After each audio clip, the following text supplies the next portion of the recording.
네, 이제 공인중개사법 2조가 정의하고 있는 정의라고 하는 부분들 살펴보도록 할 건데요. 공인중개사법 1조가 목적이었었죠. 조문의 제목이.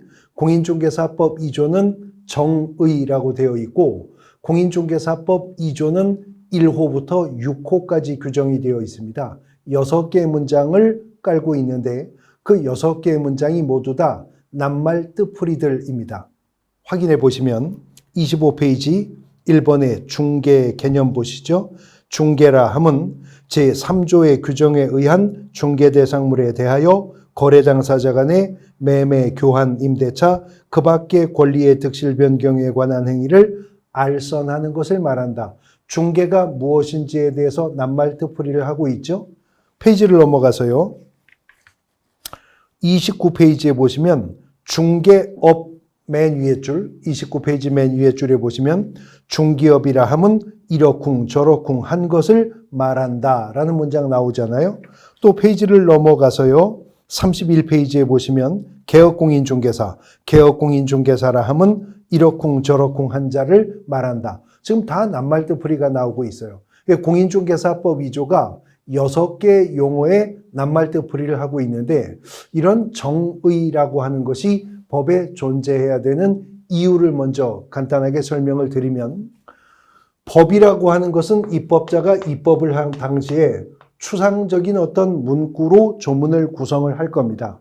근데 이것을 구체적 사실에 적용을 하기 위해서 법을 해석을 하게 되는데, 법을 해석하는 여러 가지 법 해석의 방법 중에서 법 해석의 결과에 권한이 발생하느냐 여부에 따라서 구분을 하는 구별 기준 속에서는 법을 유권 해석이라고 하는 것과 무권 해석이라고 하는 구별 기준으로 나누는 것이 있습니다. 이 중에 이 무권 해석이라고 하는 것은요, 다른 말로 항리 해석이라고도 하는데, 이 무권 해석 또는 항리 해석이라고 하는 것은 법과대학 교수와 같은 법학자들이 그들의 학문적 연구의 결과를 논문 등을 통해서 주장하는 것을 항리 해석 혹은 유권 해석이라고 합니다. 그리고 우리가 그 무권 해석이라고 합니다. 그 무권 해석의 결과물을 우리가 일컬어 학설이라고 부르는 거죠. 뭐 다수설, 소수설, 유력설, 뭐 통설이라고 또 구분해서 표현을 하기도 하는 것입니다.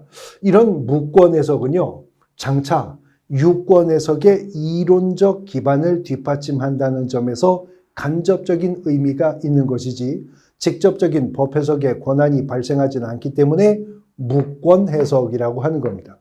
이에 비해서 유권 해석이라고 하는 것은 그 법 해석에 직접적인 어떤 권한이 발생한다라고 하는 의미죠. 그런데 어느 기관에서 권한 있는 법 해석을 하느냐에 따라 다시 유권 해석은 3분되게 되는데요. 우리가 국가기관을 법을 기준으로 하여 3권 분립의 원칙에 입각해 3분하여 표현할 때 입법부, 행정부, 사법부라고 부르죠. 이 입법, 행정, 사법이라고 하는 3권 분립의 구별 기준이 법입니다. 그래서 입법부는 법을 만드는 곳이죠.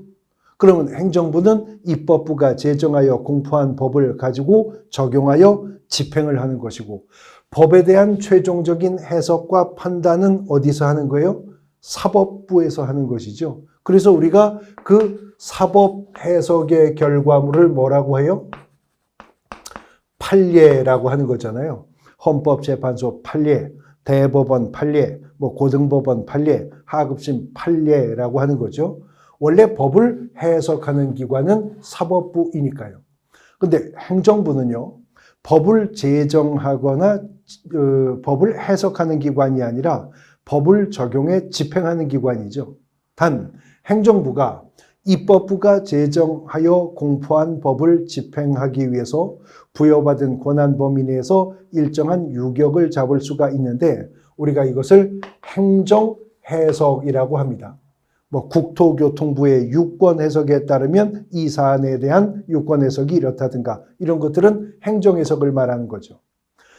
입법부는 법을 제정하거나 개정하는 기관이지 입법부가 법을 집행하거나 법을 해석하는 기관은 아닌 거죠. 원칙적으로는요. 근데 입법부인 국회가 특정한 법률을 제정하거나 기존의 법률을 새롭게 개정을 하면서 이 법 속에 이런 용어가 반드시 이런 의미로만 적용되어 조문 해석에 동원되어야 이 법의 입법 취지에 맞게 법이 운용될 수 있겠다라고 판단되거나 이 법 속에 이런 용어가 이런 의미가 아닌 의미로도 해석이 용인되면 이 법령 전체에 통일성을 해할 만한 우려가 있겠다라고 판단이 되면 국회가 특정한 법률을 제정하거나 개정하면서 아예 특정한 용어는 법 조문 속에다가 아예 해석을 달아버립니다. 우리가 이것을 일컬어서 입법 해석이라고 하는데요. 어느 법, 어느 조문이든 간에 해당 조문이 오직 입법 해석의 내용으로만 그 조문이 구성되게 될 때 어느 법, 어느 조문이든 간에 조문의 제목을 정의라고 달게 됩니다. 정의라고 달게 됩니다. 그래서 공인중개사법 2조가요. 조문의 제목이 정의입니다.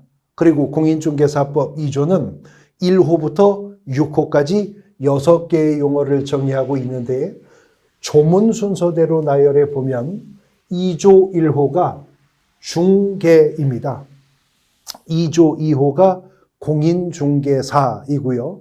2조 3호가 중개업, 2조 4호가 개업공인중개사, 그리고 2조 5호가 소속공인중개사, 마지막 2조 6호가 중개보조원입니다. 입법 해석된 내용이기 때문에 법문에 충실하게 그대로 암기하고 계셔야 되는 것은 물론이고 그 용어의 정의를 보다 구체화하고 명확하게 하기 위한 대법원 판례들도 있기 때문에 그 내용도 함께 숙지하셔야 되는 것은 물론이고요. 6개의 용어는 하나하나 독립적인 의미를 갖는 것일 뿐만 아니라 6개의 용어가 상호 유기적인 연관성을 가지고 있어요. 그리고 그 유기적 연관 관계는 2조를 넘어서서 이어지는 3조의 중개 대상물의 범위와도 유기적인 연관 관계를 가지고 있기 때문에 하나의 큰 흐름으로서의 유기적인 연관 관계까지도 이해를 하셔야 되는 부분입니다. 매년 출제가 되고요. 한 해에 2문제 이상의 문제가 출제되는 경우도 아주 많은 중요한 단원이고 앞으로 공인중개사 법령을 학습해 나갈 때 내용을 이해하기 위한 바탕이 되는 매뉴얼이 되는 부분이기 때문에 또 유의하셔야 된다는 거죠. 지금 제가 6개의 용어가 상호 유기적인 연관 관계를 가지고 있습니다라고 설명드렸죠.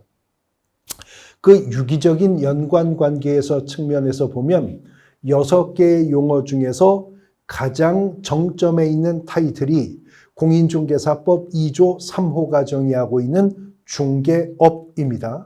자, 중개업부터 그래서 찾아볼 건데 29페이지를 보시면 29페이지 맨 위에 중개업입니다. 중개업이란 다른 사람의 의뢰에 의하여 일정한 보수를 받고 중개를 업으로 하는 것을 말한다. 자, 여기까지입니다. 여기까지가 공인중개사법 2조 3호 조문이거든요. 지금 공인중개사법 2조 3호 무엇이 중개업이다라고 하는 용어의 정의를 그대로 분설해 보면 첫 번째, 중개업은 다른 사람의 뭐를? 의뢰요. 다른 사람의 의뢰에 의해서 두 번째 뭘 받죠? 일정한 보수입니다. 일정한 보수를 받고요. 받고 그리고 무엇을? 중개입니다. 중개를 마지막으로 어떻게? 업으로 행하는 것. 그게 뭐라고요? 중개업이랍니다. 한 문장이었지만 분설해 보면 결국 공인중개사법이 말하는 중개업이 되기 위한 요구되는 조건은 이 4가지임을 알 수가 있죠. 이 4가지 요구되는 조건이 모두 충족이 되는 행위였을 때 공인중개사법은 그 자가 중개업을 하였다라고 판단을 하겠다는 겁니다. 그러니까요, 어떤 사람이 다른 사람의 의뢰에 의해서 일정한 보수를 받고 중개를 행하였어도 업으로 행하지 않았으면 그 자는 중개업 안 한 겁니다. 어떤 자가 다른 사람의 의뢰에 의해서 중개를 업으로 행하였다고 하나 일정한 보수를 받은 사실이 없었다. 그 자는 중개업을 안 한 겁니다. 네 가지 요건, 네 가지 요구되는 조건이 모두 충족되어야 비로소 그 행위는 중개업이었다라고 판단하겠다는 거죠. 그러면 무엇가 중개업이냐를 이렇게 입법자가 입법 해석까지 해야 하는 이유가 무엇인가라고 하는 건데요. 방금 전 시간에 우리가 공부했어요. 현행 공인중개사법은 원래 1983년에 부동산 중개업법이라는 이름으로 제정이 되었었던 법이고, 부동산 중개업법은 1983년 제정될 당시에는 허가제 형태로 제정된 법이었는데, 중개업의 허가제가 1999년 7차 개정을 하면서 지금의 등록제로 바뀌었다는 거죠. 등록제로 바뀌었다는 겁니다. 그래서 현행 공인중개사법은요, 개인이든 법인이든 적법하게 중개업을 하려면 등록을 해야 한다는 겁니다. 등록을 한 자만 적법하게 중개업을 영위할 수가 있는 겁니다. 그래서 이른바 무등록 중개업자라고 부르게 되는데, 중개사무소 개설 등록하지 않고 중개업을 하는 자죠. 이 무등록 중개업자는 공인중개사법이 규정하고 있는 형벌 중에서도 가장 무거운 형벌의 대상이 됩니다. 이른바 3년 이하의 징역 또는 3천만 원 이하의 벌금형의 대상이 된다는 거죠. 이 3년 이하의 징역 또는 3천만 원 이하의 벌금형은 공인중개사법 위반에 가해지는 형벌 규정 중에 가장 무거운 형벌이에요. 근데 무등록 중개업자가 여기에 해당이 된다는 거죠.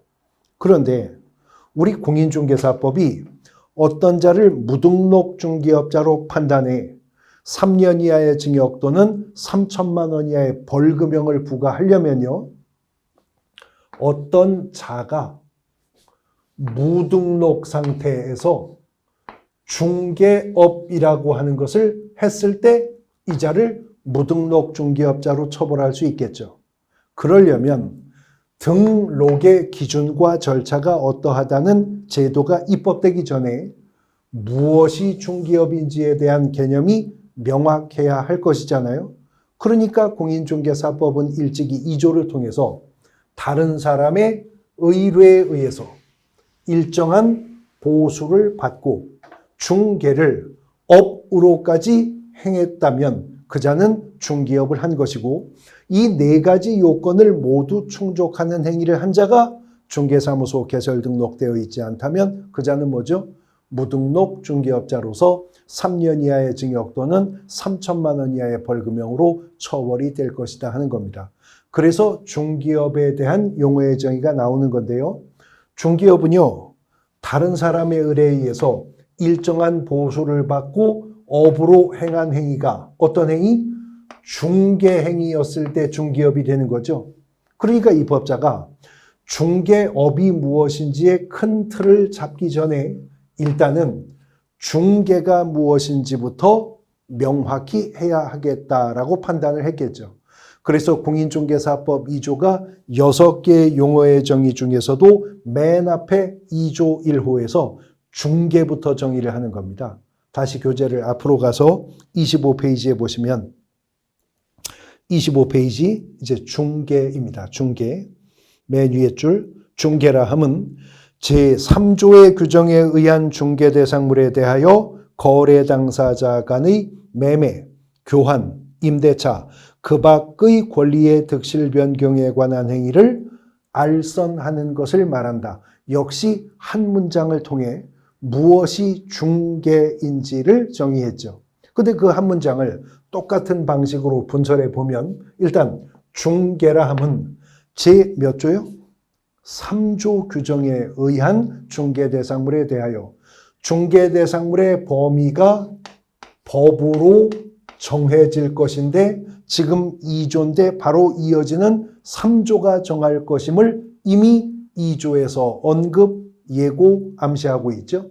그래서 앞으로 우리가 이거를 중개대상물의 범위를 본법이 직접 정하고 있기 때문에 법정 중개대상물이라고 부르게 될 겁니다. 3조가 정할 것이고요. 그 법정 중개대상물에 대하여 두 번째 누구 간에? 거래 당사자 간입니다. 거래 당사자 간의 매매, 교환, 임대차요. 매매, 교환, 임대차, 그 밖의 권리라고 하는 말이 나오죠. 그 밖의 권리의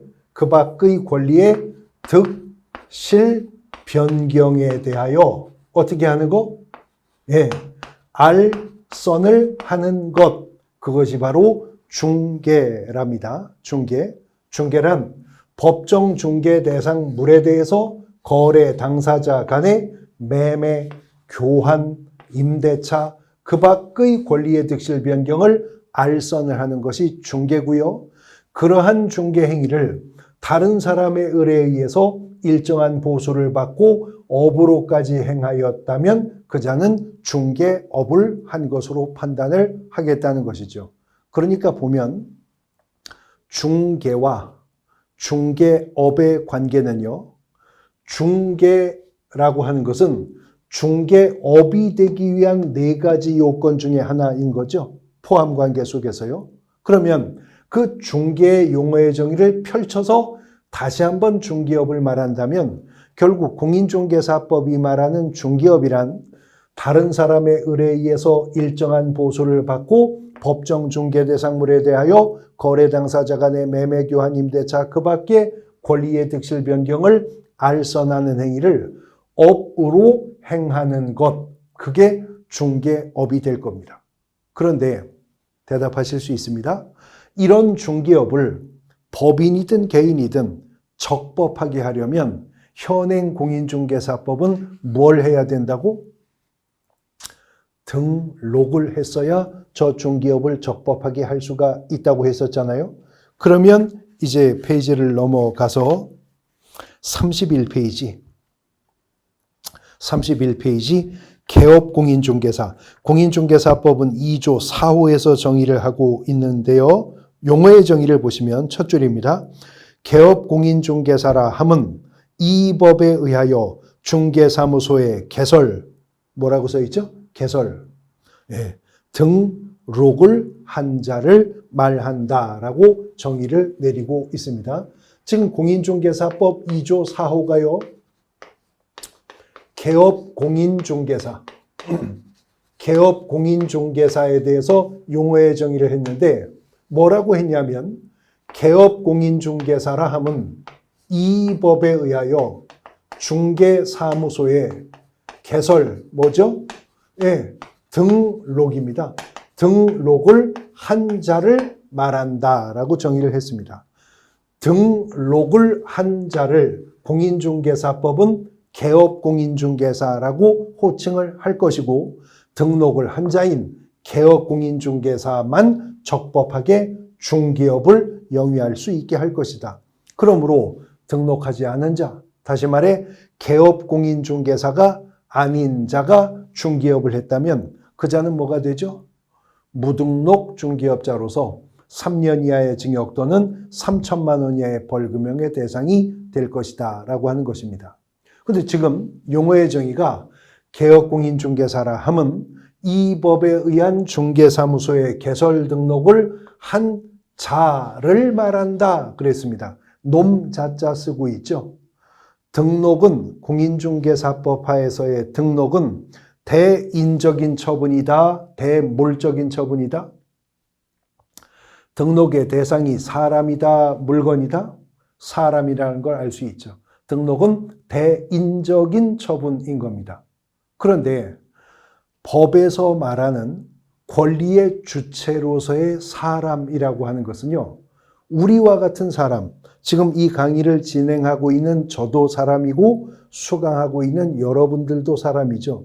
우리 같은 사람 말입니다. 눈, 코, 입, 팔다리가 있고 호흡을 하고 혈액이 도는 하나하나의 생물학적 유기체로서의 사람 있죠. 진짜 사람이죠.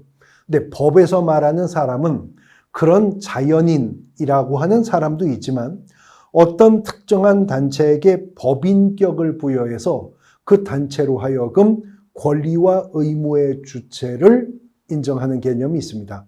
법상의 사람이다. 그래서 우리가 법인이라고 부르죠. 법에서 말하는 권리의 주체로서의 사람이란 자연인도 있지만 법인도 있어요.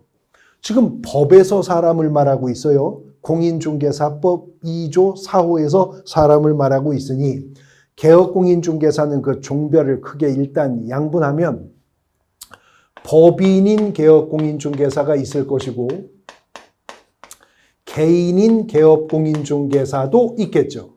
그런데 개인인 개업공인중개사 중에서는 공인중개사 자격을 취득하고 중개사무소 개설 등록을 필요한 공인중개사인 개업공인중개사도 있습니다만 개인인 개업공인중개사 중에서는요, 특이하게 공인중개사 자격증 없는데요. 중개사무소 등록도 한 적이 없는데요. 구기득권이 인정이 되어서 그냥 등록을 한 것으로 의제를 해주는 자가 있습니다. 그 자를 앞으로 우리는 부칙상의 개업공인중개사, 부칙상의 개업공인중개사라고 부를 건데, 자, 이런 개념이 나올 수밖에 없게 된 사연을 좀 설명을 드리죠. 1983년 지금의 공인중개사법은 부동산 중개업법이라는 이름으로 제정되었었다. 방금 전 시간에 본 얘기입니다. 그리고 그 부동산 중개업법이 제정될 때 공인중개사 제도도 함께 도입이 되었기 때문에 83년 제정된 부동산 중개업법이 이듬해인 84년 시행되고 시행된 이듬해인 1985년에 가서야 1회 공인중개사 시험이 시행되었다. 기억나시죠? 그러면 84년 부동산 중개업법이 시행될 당시만 해도 아직은 공인중개사가 한 명도 없습니다. 그런데 있지도 않은 공인중개사만 중개업을 허가한다고 시행할 수는 없잖아요. 그래서 85년 1회 공인중개사 시험이 있었고요. 86년 2회 시험, 87년 3회 시험, 88년 4회 공인중개사 시험까지 치르고 나서 1989년에 가서야 이 법이 1차 개정을 하면서 앞으로는 지금부터는 공인중개사 자격을 가진 자만 이제부터는 중개업 허가를 하겠다라고 개정이 되어서 이것이 90년 1월부터 시행됩니다. 그래서 1990년 1월부터는 1990년대로 들어오면서부터는 공인중개사 자격증 있는 자만 중개업을 새롭게 시작할 수 있도록 되었어요. 그러나 법이 소급 적용될 수 있는 것은 아니니 89년 그렇게 이 법이 1차 개정되기 전에 공인중개사 자격 없지만 미리 중개업 허가 받은 분들 있었겠죠. 그분들은 그 구기득권이 지금도 인정이 됩니다. 그래서 현행 공인중개사법은 부칙에 그 허용하는 근거 규정을 두고 있는데 이분들을 이렇게 현행법은 호칭합니다. 법제 7638호 부칙제 6조 제2항의 규정에 의하여 중개사무소 개설 등록을 한 것으로 보는 자, 이렇게 표현합니다. 다시 법제 7638호 부칙제 6조 제2항의 규정에 의하여 중개사무소의 개설 등록을 한 것으로 보는 자, 그 공식적 호칭이 너무 길어서 어쨌거나 현행법은 부칙에 근거가 있어 부칙상의 개업공인중개사라고 부르는 겁니다.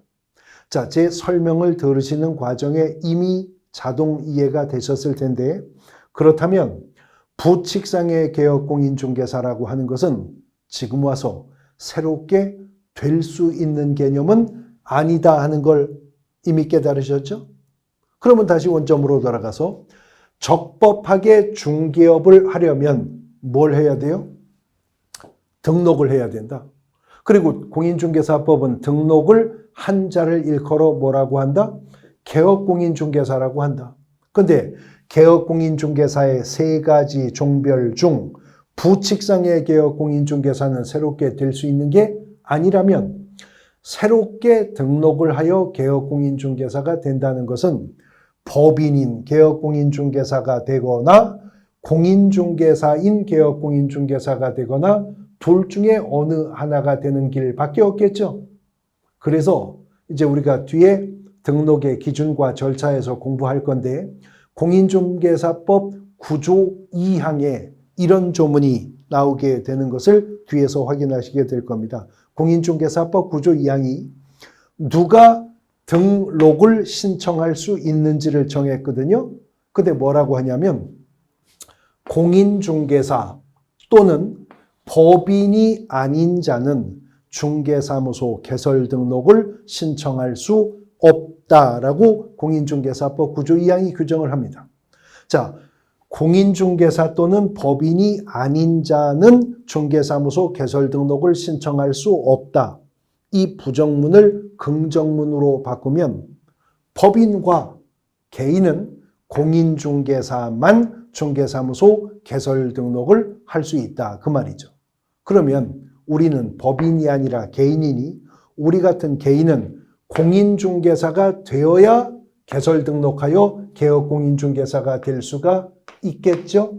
그래서 공인중개사법은 2조 2호를 통해서 2조 4호의 개업공인중개사와는 별도로 공인중개사에 대한 용어의 정의를 별도로 두고 있는 겁니다.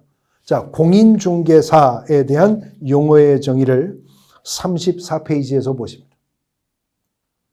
34페이지에 보시면 4번 공인중개사죠. 공인중개사라 함은 이 법에 의한 공인중개사 뭐요?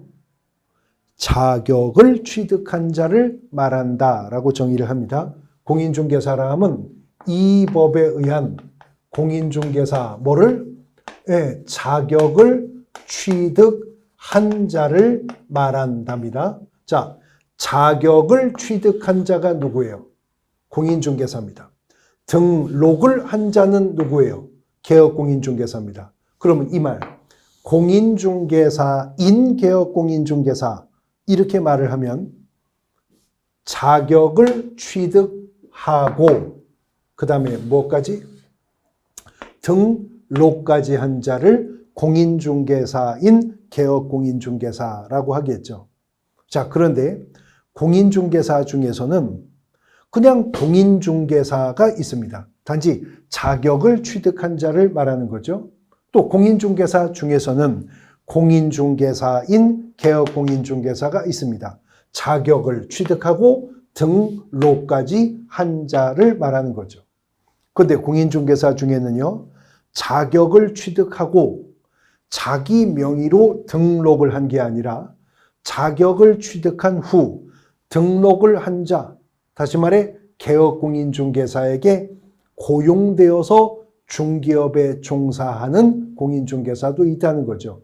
그래서 이 자를 개업공인중개사에게 소속되어 있는 공인중개사다라고 해서 소속 공인중개사라 칭하고 공인중개사법은 개업공인중개사, 공인중개사와는 또 별개로 소속 공인중개사에 대해서 정의를 하는데요.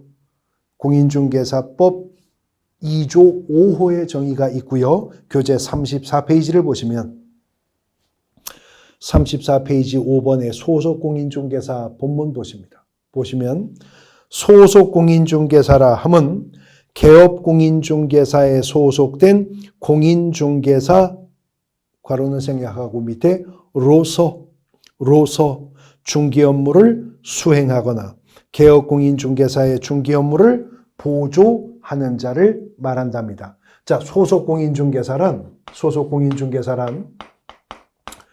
개업공인중개사에게 소속이 된 공인중개사 뭐래요? 로서. 예, 공인중개사로서 중개 업무를 어떻게? 수행하거나 개업공인중개사의 중개 업무를 보조하는 자를 말한답니다. 그러면 소속공인중개사와 개업공인중개사는 민법의 관점에서 조명하면 무슨 계약 관계에 있다는 걸 알 수 있죠? 고용계약 관계에 있다는 걸 알 수 있죠? 민법의 고용계약 관계의 관점에서 보면 개업공인중개사가 사용자고 소속공인중개사는 그의 피용자입니다. 우리 일상생활에서의 용어로 바꾸면 개업공인중개사가 사장이고 소속공인중개사는 그의 직원인 것이죠. 그런데 개업공인중개사가 중개 업무를 보조할 목적으로 중개사무소에 고용한 모든 직원이 공인중개사 자격을 가지고 있는 거 아니거든요. 현장 실무상 없는 직원이 훨씬 많죠. 그래서 그분들을 소속공인중개사와 구분하여 표현하고자 공인중개사법은 중개보조원에 대한 용어의 정의를 두게 되는 것이고, 공인중개사법 2조가 6개의 용어를 정의하고 있는데 6개의 용어 중 가장 마지막 6호가 중개보조원에 대해서 정의를 합니다. 오른쪽 페이지 35페이지에 보시면 중개보조원 나오죠? 본문 보십니다. 중개보조원이라 함은 제일 먼저 무슨 말이 나와요? 공인중개사가 아닌 자로서, 이 말부터 나오네요. 공인중개사가 아닌 자로서 개업공인중개사에 소속되어 중개대상물에 대한 현장 안내 및 일반 서무 등 개업공인중개사의 중개 업무와 관련된 단순한 업무를 보조하는 자를 말한답니다. 펼쳐보면 중개보조원은 공인중개사가 아닌 자랍니다. 아닌 자로서 개업공인중개사에게 소속이 되어 현장 안내 및 일반 서무 등 개업공인중개사의 중개 업무와 관련한 어떤 업무? 단순한 업무를 보조하는 자를 말한답니다. 그러면 2조 5호가 정의한 소속공인중개사와 2조 6호가 정의한 중개보조원, 용어의 정의상으로만으로도 양자는 이동점이 발견되죠. 양자는 공통점도 있고 차이점도 있어요. 그러면 일단 차이점 분석부터 하면 소속공인중개사는 공인중개사로서라는 말 나오죠. 근데 중개보조원은 아예 출발하면서부터 공인중개사가 아닌 자로서라고 출발하죠. 아, 공인중개사 자격증 소지 유무로 양자는 구분되는구나 하는 것을 알 수가 있습니다. 그 다음 공인중개사 자격증이 있는 소속공인중개사는 이미 용어의 정의에서 업무를 수행도 할 수 있답니다. 개업공인중개사 중개 업무를 보조할 수 있는 것은 물론이고 주도적으로 업무를 수행도 할 수 있답니다. 그런데 공인중개사가 아닌 자인 중개보조원은요, 업무 수행은커녕 보조도 무슨 보조만? 단순 업무만 보조할 수 있다.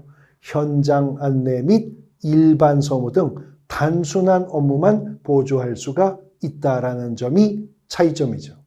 그런데 보니까 양자는 이렇게 다르기만 한 것은 아니고요.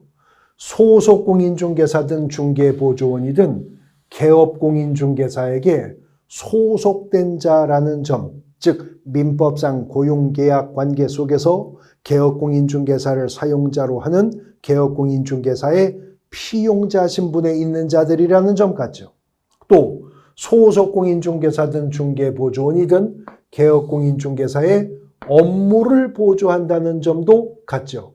그래서 공인중개사법이 간결한 입법을 위해서 때로는 소속공인중개사와 중개보조원에게 공통 적용되는 사항도 있을 거잖아요. 이때 양자를 통칭하여 공인중개사법 2조가 별도로 용어의 정의를 하고 있지는 않지만 소속공인중개사와 중개보조원을 통칭하여서 고용인이라고 하는 표현을 쓰게 된다는 겁니다.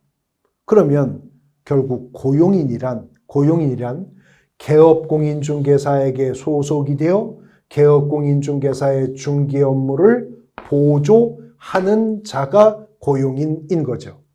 그런데 고용인 중에는 공인중개사 자격증이 있는 고용인도 있고 없는 고용인도 있어 자격증 있는 고용인을 소속공인중개사, 자격증 없는 고용인을 중개보조원이라고 할 것이다 하는 겁니다. 개념 이해가 되시겠죠? 이제 이 고용인에 대해서는 별도의 단원으로 중개 업무와 관련된 부분에서 다시 한번 또 짚어보게 될 겁니다. 자, 다시 원점으로 돌아와서 공인중개사법 2조 1호가 중개에 대해서 정의를 했고요.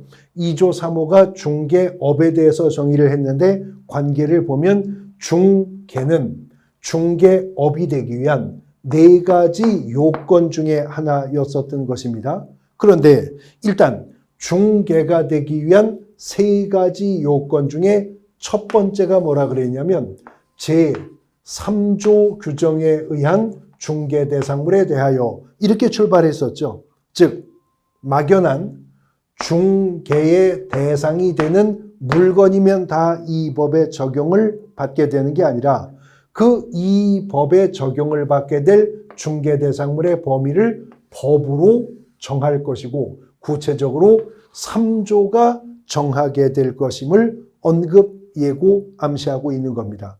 이렇게 범위를 정해야 되는 이유가 공인중개사법이 말하는 중개업을 적법하게 하려면 등록을 해야 한다고 했고 등록을 하지 않은 자가 중개업을 하면 무등록 중개업자로서 3년 이하의 징역 또는 3천만 원 이하의 벌금형으로 처벌을 받게 될 것이라고 말씀드렸었죠.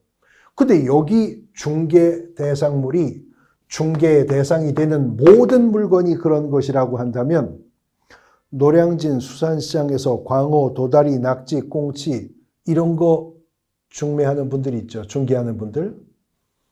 가락동 농산물 시장에서 상추, 배추, 무, 상추 이런 거 중개하는 분들이 있죠. 장안평에서 중고차 거래 알선 중개하는 분들이 있죠. 근데 그런 분들이 공인중개사 자격을 취득하지 않고 중개사무소 개설 등록하지 않았다는 이유로 무등록 중개업자로 3년 이하의 징역 또는 3천만 원 이하의 벌금의 대상이 된다 할 수는 없잖아요. 그러니까 이 법에 적용을 받게 될 중개 대상물의 범위는 법으로 정할 것인데 3조가 정하게 될 것임을 미리 언급, 예고하고 있는 겁니다.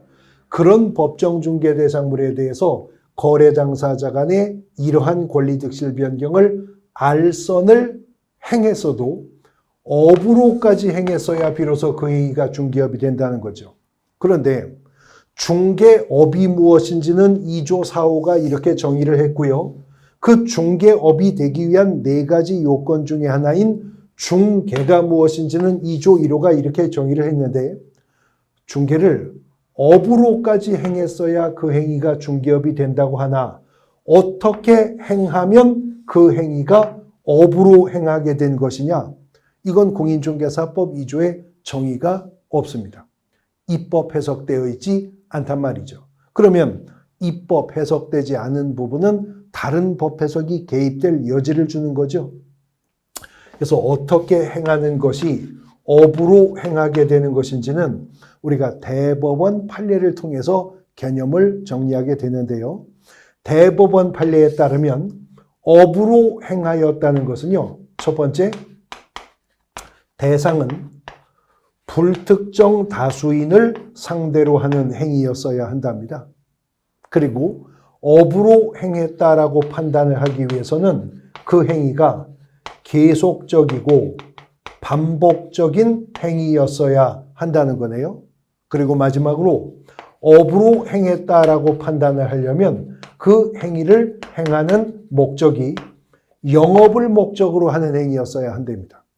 대상은 불특정 다수인을 상대로, 방법은 계속적 반복적으로, 목적은 영업을 목적으로 행하였을 때 공인중개사법은 그 자가 그 행위를 업 행했다라고 보는데 대법원 판례에 따르면 불특정 다수인을 상대로 했느냐 그렇지 않느냐, 계속적 반복적으로 했느냐 그렇지 않느냐, 영업 목적으로 했느냐 그렇지 않느냐 여부를 판단할 때는 행위자의 주관적 의사에 의해서 획일적으로 판단할 문제가 아니고 규모, 동기, 양태, 의도 등을 종합적으로 판단해서 사회통념이나 거래관념에 맞게, 다시 말해 객관적 기준에 의해서 이것은 판단되어야 한다라는 게 대법원 판례의 입장인 겁니다.